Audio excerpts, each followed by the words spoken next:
Geneva, Switzerland, July 1st, 2025. While the rest of the world is fast asleep, a 13-year-old boy sits in the dark, his face illuminated by the cold glow of a computer screen. His name is Max Logan, and he's just spotted something that is about to shatter everything we thought we knew about the universe. On his monitor, a red alert blinks. Interstellar object confirmed. Designation: 3I Atlas. Max doesn't celebrate. In fact, his hands are shaking. Why? Because he predicted this. Exactly 6 months ago, his math told him something was coming, and now it's here. He whispers to himself, his eyes reflecting a cascade of charts and data. It's not a coincidence. They opened the door. You see, Max isn't your typical kid. At age 8, he was solving equations that left university professors scratching their heads.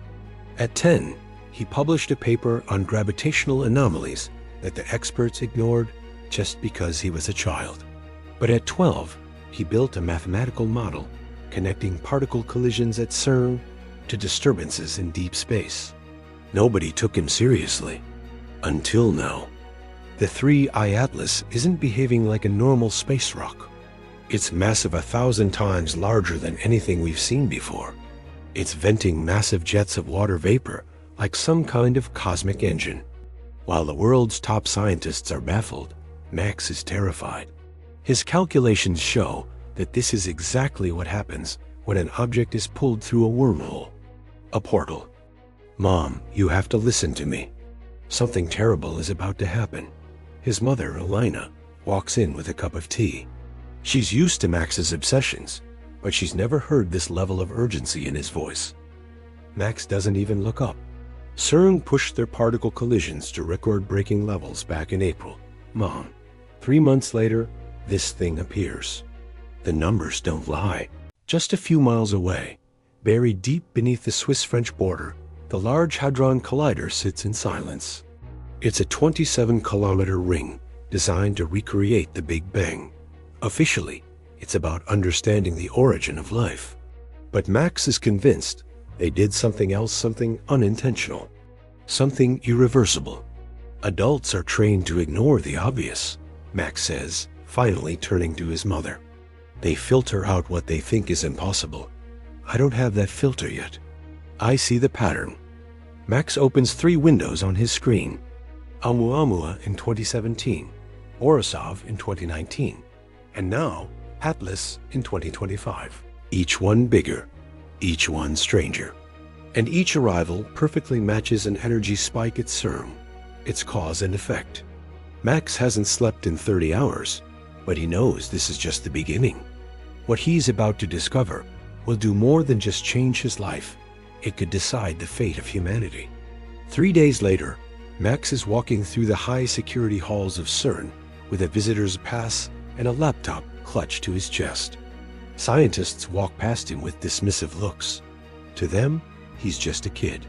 But inside that laptop are 6 months of calculations that hold the truth. He's finally at the door of Dr. Philippe Rousseau, the head of collision security, the man with the power to stop this. The door opens. Rousseau is a man with tired eyes and a thick French accent. He looks at his watch. Max Logan, I'm told you have something important. You have 10 minutes. 10 minutes. Max needs 10 hours to explain the end of the world. But he doesn't have that luxury. He opens his laptop, looks Rousseau in the eye, and goes straight to the point. Doctor, Atlas didn't get here by accident. It was summoned. Max opens his laptop, leaning in as if he's about to share a state secret. He doesn't waste time with small talk. Doctor, the 3I Atlas didn't just drift into our solar system by accident. It was lured here. It was attracted. Dr. Rousseau sits back, his posture suggesting he's staying more out of politeness than actual interest. He sighs. Attracted? By what, exactly? Max responds with the surgical precision of a seasoned physicist. By a gravitational anomaly created during the April 15th collision at exactly 1432 CET. That specific collision hit 14 TeV, the highest energy level ever recorded by mankind. My calculations show that for exactly 6 seconds, a dimensional microfissure was ripped open. Rousseau lets out a long, weary breath. He's heard it all before. Internet conspiracies, doomsday cults, unfounded fears. Max, look, I get your concern. Truly. But the collisions we run here are perfectly safe. We've done millions of them. If there were any real risk. 3 interstellar objects in 8 years, Doctor. Max interrupts, his voice cracking with a mix of frustration and fear. Before 2017, we had detected 0, none, in the entire history of modern astronomy. And now, suddenly, we have 3? And they all arrived right after CERN reached unprecedented energy levels? Max spins his laptop around. On the screen, a graph shows CERN's energy spikes overlaid with the arrival dates of these interstellar visitors. The correlation is haunting. It's too perfect to be a fluke.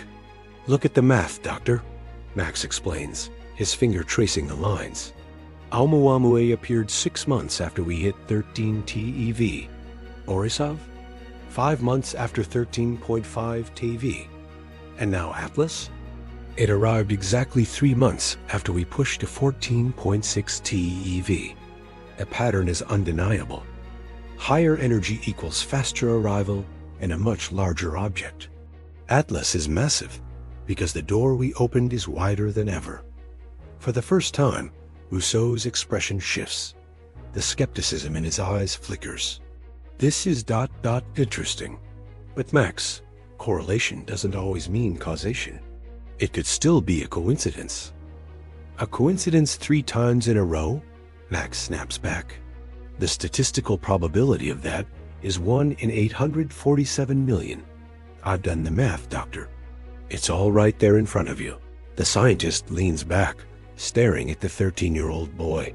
He sees something in Max's eyes that he hasn't seen in years' absolute, unwavering certainty. It reminds him of why he fell in love with physics 40 years ago. A rare ability to see the patterns that everyone else is too blind to notice. Fine, Rousseau says slowly. Let's assume for a second that you're right. Suppose we did create some kind of disturbance. What are you suggesting we do? Max takes a deep breath. This is the part that truly terrifies him. I need you to shut down the collider. Immediately. If my model is correct, every new collision is widening that fissure. And whatever is coming through next ... It could be much worse than just a giant space rock. Worse? How? Rousseau asks. Max hesitates. The next part sounds like a sci-fi movie even to him, but the numbers don't lie. Atlas is venting matter in a way that defies everything we know about comets. It's reacting to us. It's as if it brought something else with it. Rousseau stands up, the responsible adult persona returning. Max, stopping the collider costs millions of dollars. It would derail years of critical research. I can't just pull the plug based on a theory from a ... From a child? Max finishes, standing up to meet his gaze. I know. That's why nobody is listening. But by the time you realize I'm right, it'll be too late for everyone. Rousseau walks Max to the door. Send me your full dataset. I'll review it. That's the best I can promise you for now. Max steps out into the biting Geneva cold. He knows Rousseau won't do anything. Adults never do not until the disaster is already unfolding. He looks up at the sky. Somewhere up there, millions of miles away, Three-Eye Atlas is screaming toward Earth, carrying answers Max is terrified to uncover. Suddenly, his phone vibrates. It's an email from an amateur astronomer in Chile. The subject line reads, Atlas Anomaly, Impossible Data. Max opens the message. His hands start to shake again. What he sees confirms his darkest nightmare. Something is waking up, and we are the ones who invited it in. He opens the attachment, a spectrogram of Atlas taken from the La Silla Observatory. There's something in the data that shouldn't be there. A frequency, regular, pulsing, artificial. No, it can't be. Max whispers. He zooms in. The signal repeats every 41.7 seconds. Nature doesn't work like that. Nature isn't this precise. This isn't a rock. This is intentional. Later that night, his mother, Elena, walks into his room with the breakfast he forgot to eat. Max, what did you find now? Mom, ... Atlas isn't just a rock. It's transmitting something. Max plays the audio converted from the signal. A deep, almost subsonic pulse fills the room. Elena feels a literal shiver crawl down her spine. There's something primal about the sound, something that speaks directly to the oldest part of the human brain. Max begins typing frantically. If I convert this frequency into binary code, ... quotes, his fingers fly across the keys. Rows of numbers cascade down the screen. Suddenly, he stops. He turns pale, the blood draining from his face. No. This is impossible. Elena leans in, her voice trembling. What is it, Max? What do the numbers say? Max turns the screen toward her. On it is a sequence of numbers. 14.6, 27.0, 46.5, ...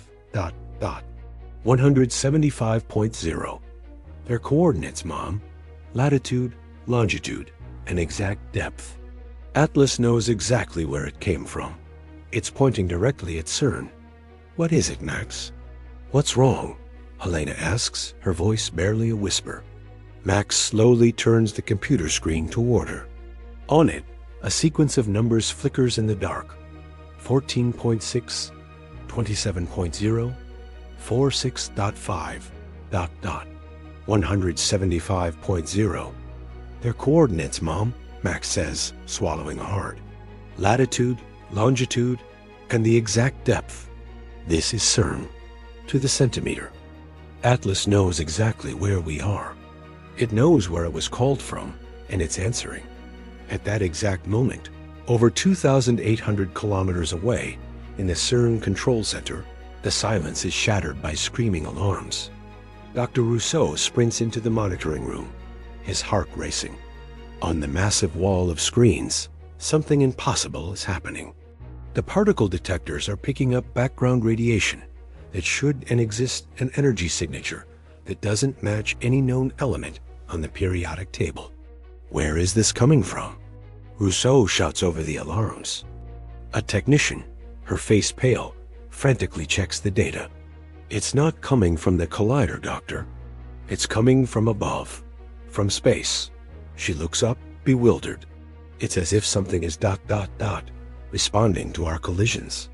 Rousseau freezes. Max's words flash through his mind like a lightning bolt. Get me the Logan boy. Now. 30 minutes later, Max's phone rings. It's the call he's been both waiting for and dreading. Rousseau doesn't even say hello. I need you here immediately. Bring everything. Every scrap of data you have. When Max arrives back at Cern, the atmosphere has shifted from cold professionalism to pure chaos. Scientists are running through the halls. Screens are displaying erratic, jagged graphs, and at the center of the storm stands Rousseau, his face grave. We detected it, Max, the signal from Atlas. And it's worse than you thought. It's synchronized with the collider. Another scientist jumps in, pointing at a monitor. Every time we activate a collision, the signal from Atlas intensifies.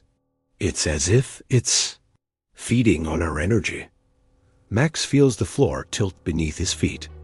This is far worse than his worst-case scenario. It's not feeding, Doctor, Max says, his voice echoing in the sudden silence of the room. It's communicating. Atlas is a beacon, and you activated it the moment you ripped that portal open. Rousseau asks the question he's terrified to hear the answer to. A beacon? For what? Max walks toward the main screen. For whatever is on the other side, it's a signal to tell them where we are, to tell them the door is open. A heavy, suffocating silence fills the room. Suddenly, every screen in the facility flickers and dies at once. The systems reboot on their own, and when the monitors flash back to life, a new message is etched into the detectors. It's not random noise or interference. It's a complex mathematical pattern, a language. Can anyone decode this? Rousseau asks, his voice trembling. Max is already at a terminal, his fingers dancing across the keyboard. Equations, binary conversions, and algorithms fly past. 5 minutes of absolute pin-drop silence pass. Then Max stops. All the color drains from his face. I've translated part of it. It's a numerical sequence. A countdown. A countdown to what? Max turns the screen. On it, the numbers are ticking down systematically. When they hit 0, a date appears. July 15th, 2025. 12 days, Max says, his voice shaking. Until something arrives, or until something wakes up. I'm not sure which is worse. July 3rd, 2025. 22:47 hours. 14 of the world's top scientists from 6 different countries are gathered around a high-security conference table at CERN. Max Logan is the only miner in the room, and likely the only one who truly understands the gravity of the situation.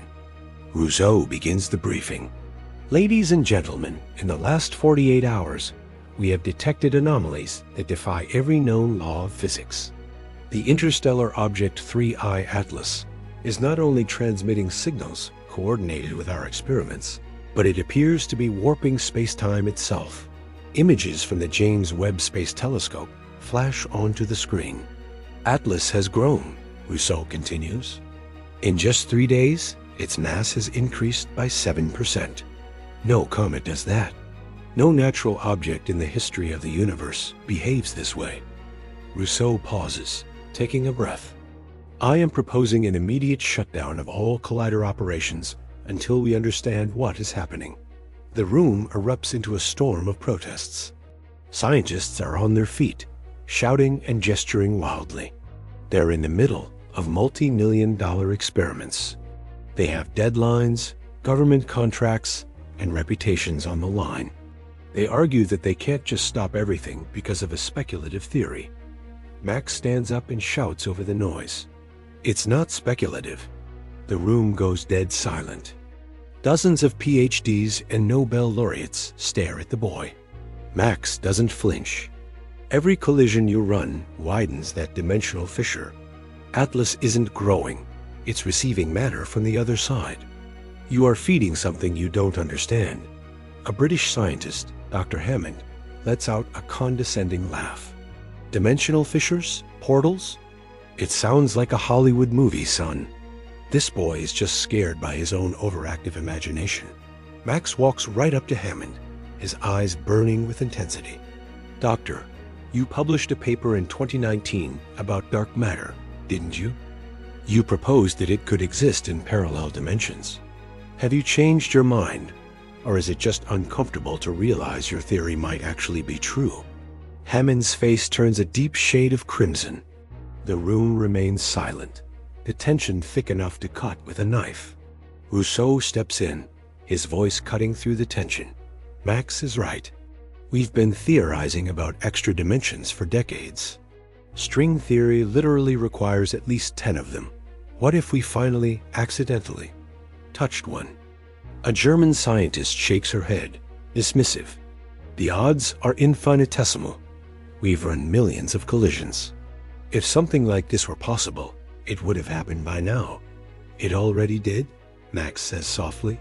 He plugs his laptop into the main projector. April 15th, 14 hours, 32 minutes, and 17 seconds. Collision number 429,384. It hit 14.6 TeV for exactly 2.7 microseconds longer than predicted. Your system flagged it as a glitch statistical noise, and you discarded it. But it wasn't a glitch. Max zooms into the raw data. There, buried in the code, is a bizarre energy signature that matches no known particle in existence. For 0.03 seconds, something that shouldn't exist, existed, and it left a footprint. The room falls into a deafening silence. The data is right there. It's undeniable. Rousseau finally speaks, his voice heavy. "What do you suggest we do, Max?" "We have to close the portal before that countdown hits 0. But I don't know how yet, because we don't truly know what we open." At that exact moment, the lights in the entire building flicker. The computers surge and reboot. When the monitors hum back to life, there's a new message from Atlas. But it's not numbers this time. It's an image and impossible geometric structure that looks hauntingly familiar. A French astrophysicist gasps, her hand over her mouth. "My God, that's the collider." It's an exact map of our underground tunnel, but seen from above. From deep space. It's like Atlas scanned the entire planet. Max feels a surge of ice through his veins. And oh, it's not a scan. It's an instruction manual. It's telling us exactly where to hit to rip the portal wide open. Geneva, July 6, 2025. Max hasn't slept in 4 days. His bedroom has transformed into a high-tech war room. Screens, tangled cables, and complex graphs cover every inch of the walls. His mother, Elena, watches him, her heart breaking as she sees her son wasting away, obsessed with saving a world that still sees him as just a scared kid. "Max, please," she begs. "You need to rest. The scientists at CERN are on this. It's not just your responsibility anymore." Max doesn't even look away from the monitors. "They don't get it, Mom. They're still thinking in terms of conventional physics." "This isn't conventional. This is contact." Max has been dissecting every millisecond of the Atlas transmissions. He discovered that the countdown isn't just a clock, it's a set of temporal coordinates. It's pointing to specific moments in time where the barrier between dimensions is at its thinnest. July 15th isn't a random date, Max whispers to himself. It's the anniversary of the Trinity Test, the first nuclear explosion in 1945, exactly 80 years later. It's as if something has been watching us ever since we first split the atom. Suddenly, his phone rings. It's Rousseau. "Max, I need you here. Now. The governments are putting immense pressure on us. They want to keep the collider running. They say we can't stop scientific progress based on unproven theories." Max explodes. "Unproven? You have a mountain-sized object in space, broadcasting messages since to your experiments." "I know that," Rousseau fires back, his voice strained. "But it's not enough for them. They need tangible consequences. They need to see the threat." Max closes his eyes, his voice turning cold. "They'll see them when it's far too late." That night, Max does something he's never done. He hacks into Cern'S global communication relay and sends a broadcast to every astronomical observatory on the planet. A simple message. Point your telescopes at Atlas. Document everything. On July 15th, humanity will need evidence of what's coming. Within hours, hundreds of telescopes are locked onto the object, and they begin to see what Max already knew. Atlas isn't alone. There are tiny gravitational ripples around it, as if space itself is tearing like fabric. An astronomer in Australia is the first to report it. "I have a strange reading, like a second object, but it reflects no light. It emits no radiation. I can only see it because of how it distorts the stars behind it." Then, a report from India. Confirmed. There are multiple objects, or one massive object with multiple sections. Finally, from Hawaii, the observation that changes everything. These aren't natural objects. It's an artificial, intelligent structure, and it's assembling itself. Max watches the live feeds, his heart pounding against his ribs. He calls Rousseau. "Doctor, are you seeing this?" "Yes," Rousseau answers, his voice tight with dread. "We're in an emergency session with UN representatives right now." Max ... This has escalated way beyond us. The militaries of 5 nations have been put on high alert. "Max, this has escalated way beyond us." Rousseau's voice crackles over the phone, sounding older than ever. The militaries of 5 world powers have been mobilized. They are on high alert. Max looks out his window at the silent Geneva skyline. "Alerted for what, Doctor?" Are they seriously planning to shoot at something that comes from another dimension? I don't know, Max, Rousseau sighs, but the world is terrified. And when the world is scared, it does very stupid things. Somewhere up there, in the cold void, something is waking up. Something we accidentally called. We have 9 days left to decide. Do we slam the door and risk offending a superior intelligence? Or do we leave it open and face whatever is crossing over? There's a third option, Max says suddenly. One that no one is considering. Which is? Max takes a deep breath. What if this isn't an invasion? What if it's a test? Atlas could be a trial to see if we are smart enough to close what we opened. To see if we actually deserve to survive. Rousseau goes quiet for a long moment.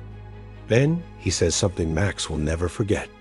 If that's the case, Max, then I hope a 13-year-old boy is enough to save our entire species. Because the adults clearly aren't up to the task. CERN Operations Center. July 9th, 2025. The room is packed with generals, politicians, and high-level scientists. Max is at least 50 years younger than anyone else in the room. But now, everyone is hanging on his every word. Why? Because Atlas just did something that is impossible to ignore. On the main screens, the latest images from the James Webb Space Telescope show the unthinkable. The structure around Atlas has fully materialized. It's not a ship. It's not an artifact. It is pure geometry, a perfect dodecahedron, 47 kilometers in diameter, suspended in the vacuum of space. It defies every known law of physics. It's made of dark matter, Max explains to the stunned audience. Or more specifically, matter from another dimension that our instruments can only detect through its gravitational pull. But now, it's interacting with our space-time. It's solidifying. AUS General interrupts, his voice booming. Is it a threat? I don't know, Max admits. But it hasn't done anything hostile. It's just waiting. A UN representative leans forward. Waiting for what? Max pulls up new data. The countdown is still ticking 6 days until July 15th. I've been analyzing the Atlas transmissions, and I think I've decoded part of the message. This isn't a threat. It's an invitation. An invitation to what? Rousseau asks. To close the portal correctly, Max replies. To prove that we understand the weight of our actions. Atlas is waiting for us to perform a specific collision with exact parameters. 1. That will neutralize the dimensional fissure. The general stiffens. What if it's a trap? What if that collision rips the portal wide open? It's possible, Max says. But think about this. If they wanted to invade us, why wait? They already have a city-sized structure floating in our backyard. If their intentions were hostile, they would have acted by now. Dr. Wei, a renowned Chinese scientist, speaks up for the first time. I've been studying the transmission patterns. Max is right. There is a mathematical elegance here. This isn't the language of war. It's the language of a teacher. They are teaching us. Teaching us what? Hammond asks, still skeptical. Responsibility, Max answers. We opened a door to another dimension without understanding the consequences. They detected it, and instead of destroying us, they are giving us a chance to fix it ourselves. The general mutters under his breath about interdimensional Trojan horses. But suddenly, every screen in the room goes pitch black. The building is plunged into darkness. Emergency generators kick in, but the main computers won't respond, except for one, Max's laptop. On his screen, a new message appears, but this time it's not numbers or graphs. It's words appearing simultaneously in Spanish, English, Chinese, Arabic, and Hindi. You understand well. Final test, July 15, 3 hours 14 minutes and 15 seconds. Achi, coordinates attached. One opportunity. Choose wisely. Max translates the coordinates. They are the exact location of the Cern'S Collider tunnel. And the time? 3 hours 14 minutes and 15 seconds. The first 5 digits of pi. It's not a coincidence. Max tells the room. Whoever is on the other side understands universal symbols. They are asking us to run a collision at that exact second with parameters they are still sending. If we do it right, we close the portal. If we fail, or if we do nothing ... Max doesn't finish the sentence. He doesn't have to. Everyone knows what's at stake. The general stands up. This requires presidential authorization from multiple world leaders. We cannot make this decision here. Rousseau looks at the countdown. We have 6 days. Bureaucrats will take months just to form a committee. Max looks at the scientists he's come to trust. Then we'll have to do it without permission. You have the keys to the collider. I have the math. If we wait for official approval, there won't be a world left to approve it. The general narrows his eyes. You're talking about treason, kid. Disobeying direct orders from every global power. Max stares him down, his voice steady. No, General. I'm talking about survival. You have the access codes. I have the math, Max says, standing his ground. If we wait for a green light from every world leader, we're waiting for a world that won't exist. The general leans in, his shadow looming over the boy. Do you realize what you're saying, kid? You're talking about disobeying direct orders from the highest levels of global government. That is treason. Max looks him dead in the eye without blinking. It's not treason, General. It's survival. July 11th, 2025, 4 days left. Max hasn't left the Cern facility. He's turned a boring conference room into a high-stakes command center. Screens are everywhere. Cables snake across the floor, and complex graphs flicker on every wall. The parameters Atlas is sending aren't just complex, they're terrifying. Max briefs a small group of scientists who have decided to join his rebellion in secret. This isn't a standard collision, he explains. Atlas is asking for 3 particle beams to be synchronized simultaneously. Our collider? It's only built to handle 2. Hammond, who joined the team after finally admitting Max's math was flawless, throws his hands up. Then it's impossible. We physically cannot do what they're asking. Not with the current setup, Max admits. But I've been hacking together a modification. If we redistribute the power grid and push the superconducting magnets in a way they were never designed for ... Rousseau cuts him off, his voice tight. Max, if those magnets fail, we could destroy the entire collider. Or worse, or we could save the world, Max counters. Those are our only 2 options. Dr. Wei leans over Max's diagrams. This is brilliant. Risky? Yes. Possibly suicidal? Absolutely. But using harmonic resonance to create a virtual 3rd beam. In theory, it could work. In theory? Hammond scoffs. We are playing with the very forces that birthed the universe. We need more than theory. Max hits the desk in frustration. We don't have time for more. Atlas has started moving. It's accelerating. If it reaches Mars orbit, nothing we do will matter. On the monitors, real-time data shows Atlas picking up speed.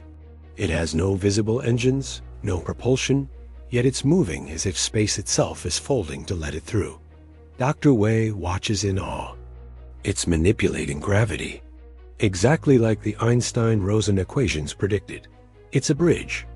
A bridge that's getting shorter every second. Max nods. Every hour that passes, more matter is bleeding through from the other side. Atlas is growing.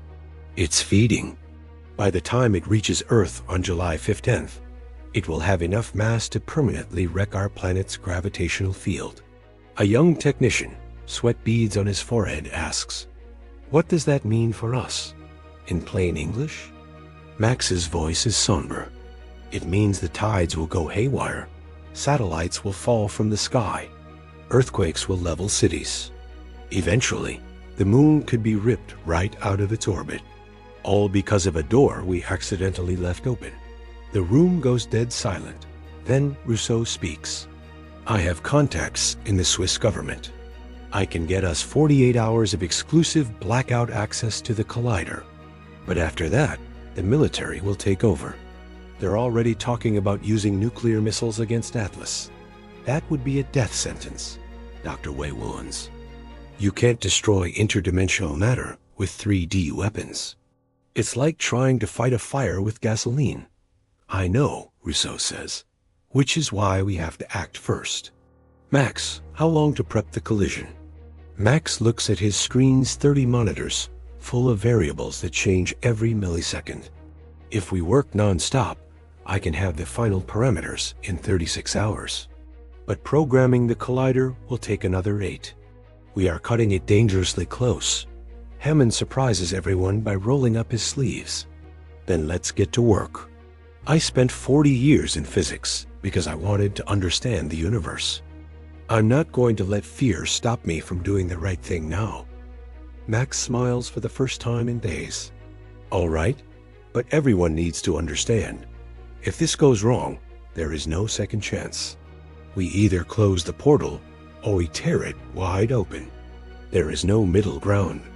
The team works in grueling shifts for the next 36 hours. Max sleeps in 20-minute bursts, his head resting on his keyboard. Even when he closes his eyes, he's dreaming in equations, seeing dimensions fold, seeing the tiny errors that could erase existence itself. They aren't just racing against time. They're racing against the end of everything.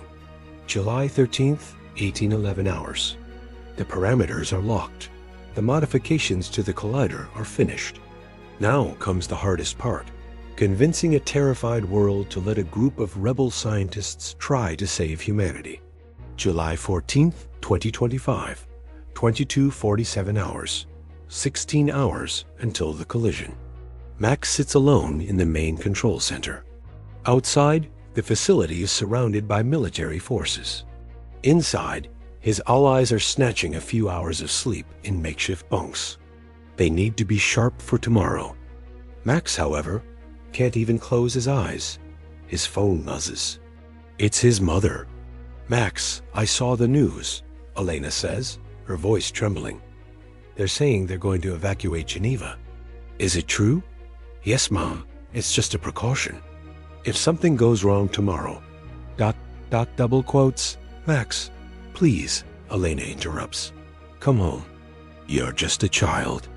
You shouldn't have to carry the weight of the world on your shoulders. Tears well up in Max's eyes.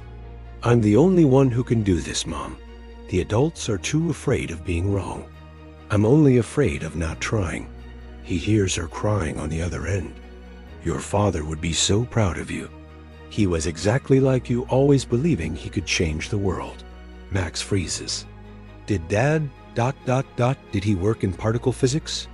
Max never knew his father. He was told he died when Max was only 2. He worked right there, at CERN, 13 years ago. Elena finally reveals. He was on the team that discovered the Higgs boson, but there was an accident, a radiation leak. The doctor said it was instantaneous. Max feels like he's been punched in the gut. Why didn't you ever tell me? Because I didn't want you to live in his shadow, she whispers. I wanted you to find your own path, but I guess physics is just in your blood. Max looks around the room. These are the same halls his father walked. These are the same instruments his father operated. Mom... If something goes wrong... Don't say that, Max. I have to. If something happens, I want you to know that I tried, that I gave everything. And Mom, I'm not afraid. I am, Max, she sobs. I'm terrified of losing you. Promise me. Promise me I'll see you tomorrow. I promise, Max says, hanging up before his voice breaks completely. At midnight, Rousseau finds Max staring at the monitors. Can't sleep either? I'm rechecking the calculations for the 10th time, Max says, looking for a glitch. Anything I might have missed. Rousseau sits down next to him. Max, you are the most brilliant mind I've ever met. If there's an error, it won't be because you didn't try. That doesn't comfort me, Doctor. Because one error means we all die. Rousseau looks at the boy. You know, I knew your father. He was my PhD student. He was just as obsessive as you. Just as driven. And he also believed he could save the world. Did he? Max asks. He gave us the Higgs boson. He gave us proof that mass exists because of a field that permeates the entire universe. He changed physics forever, but he paid the ultimate price. Max turns to Rousseau, his eyes narrowing. What really happened? My mom says it was an accident, but nobody here ever talks about him. Rousseau sighs deeply. Your father detected something during a collision in 2012. An anomaly, something that shouldn't exist, much like what we're facing now. He wanted to investigate, but the committee decided it was too risky. Your father didn't agree. He entered the collider tunnel without authorization to check the sensors. And when they ran an emergency collision, ... double quotes, he didn't make it out in time. Max finishes, a heavy weight settling in his chest. He died doing what he loved, Rousseau says softly, chasing truths. And now, his son is about to finish what he started. Max looks at the screens where Atlas is glowing in the night sky, now visible to the naked eye from Earth. A new star, or a final warning. Do you think Dad knew something like this could happen? I think your father understood that every great discovery comes with a risk, and he believed those risks were worth taking if it meant humanity could move forward. Or go extinct, Max mutters. That, too, is a possibility, Rousseau admits. They sit in silence, watching the numbers tick down. 3 a.m. The rest of the team begins to arrive. Dr. Wei, Hammond, the technicians. Everyone knows these could be their final hours, but no one regrets being there. Is everyone ready? Max asks as the first light of dawn begins to hit the Swiss Alps. The team nods in grim silence. Then let's begin. We have a portal to close. July 15th, 2025. 2:45 hours. 30 minutes to the critical moment. The Cern'S control center is in a state of maximum alert. Max stands before the main console, his fingers trembling over the controls that will decide the fate of 8 billion lives. A technician's voice cracks over the comms. Superconducting magnet system is online. Temperature stable at 1.9 Kelvin. Dr. Wei follows up from her station, her eyes glued to the monitors. Proton beams are charging. Current speed, 99.9%, the speed of light. Temporal sync activated, Hammond adds, his voice steady despite the chaos. Atomic clock calibrated to the femtosecond. Max takes a long, shaky breath. Outside, military units are waiting for the order to storm the building and shut them down, but it's already too late to stop. The protons are screaming through the tunnels. The energy is peaking, and Atlas is exactly where they predicted it would be. A radio report from a high-altitude observatory cuts through. Atlas is 30 kilometers above the North Pole, completely stationary. It's ... waiting. It's watching, Max whispers. They want to see if we can actually pull this off. 3 a.m., 14 minutes remaining. Max, we're seeing massive fluctuations. Wei shouts. Earth's magnetic field is shifting. Atlas is affecting the entire planet. I know. That's why we have to do it now. Rousseau, is the emergency override ready? Ready, Rousseau confirms. If anything glitches, we have 2.3 seconds to abort. After that, there is no turning back. Max stares at the equations. Thousands of variables, millions of outcomes, but only one path home. A path Atlas gave them. A test of trust between two species separated by dimensions. 3:10 a.m., 4 minutes left. Energy at 14.6 TeV, Hammond reports. Same as the original disaster, but this time, we're ready for it. Activating harmonic synchronization sequence, Max announces. His fingers move over the console with surgical precision. Primary beam ready. Secondary beam ready. Virtual beam ... generating. The screens display the impossible. A third beam of particles materializes out of thin air pure math converted into reality through resonance. Incredible, Wei whispers. The virtual beam is stable. 3 hours 13 minutes and 15 seconds AM. 60 seconds left. Max feels the crushing weight of 8 billion lives on his shoulders. One missed variable, one tiny error, and it's over. Final check. Any anomalies? Negative. Systems optimal. Ready for collision. Max watches the clock. 3 hours 13 minutes and 45 seconds. 30 seconds. Atlas begins to glow with a blinding intensity in the polar sky, as if it knows the moment has arrived. "This is for my father," Max murmurs, "and for everyone who dared to look for dangerous truths." 3 hours 14 minutes and 10 seconds. 5 seconds. The entire room holds its breath. The entire world holds its breath. 3 hours 14 minutes and 15 seconds. The three beams collide at a single infinitesimal point. For a fraction of a second, something is created that should not exist in our universe. A controlled singularity. A door slamming shut. An error being corrected by its creators. The screens explode in white light. Alarms scream. The entire Cern complex shudders as if hit by an earthquake. Max is thrown from his chair. Way screams, and Hammond clings to his console as the world seems to tear apart. Then, absolute silence. The lights flicker back to normal. The systems hum. Data begins to pour in. A technician reports in a trembling voice. Collision successful. No residual fissure, no anomalous radiation. The portal ... The portal is closed. Max stumbles to his feet. And Atlas? Dr. Wei checks the deep space telemetry. Her eyes go wide. It's gone. Completely. No trace, no signal. It's like it was never there. Rousseau pulls Max into a massive hug. Scientists are weeping, some laughing in pure, hysterical relief. They did it. They actually saved the world. But Max is staring at one final transmission that arrived the exact millisecond Atlas vanished. A simple, universal message. Test passed. Welcome. When you are ready for more, you will know how to call. Max gets it now. Atlas wasn't an invasion. It was a maturity test. A higher civilization evaluating whether humanity had the wisdom to handle the power it had stumbled upon. And for now, we passed. What does it mean? Wei asks, looking over Max's shoulder. It means we just took our first step into a much larger, much stranger universe. Max says with a mix of awe and terror.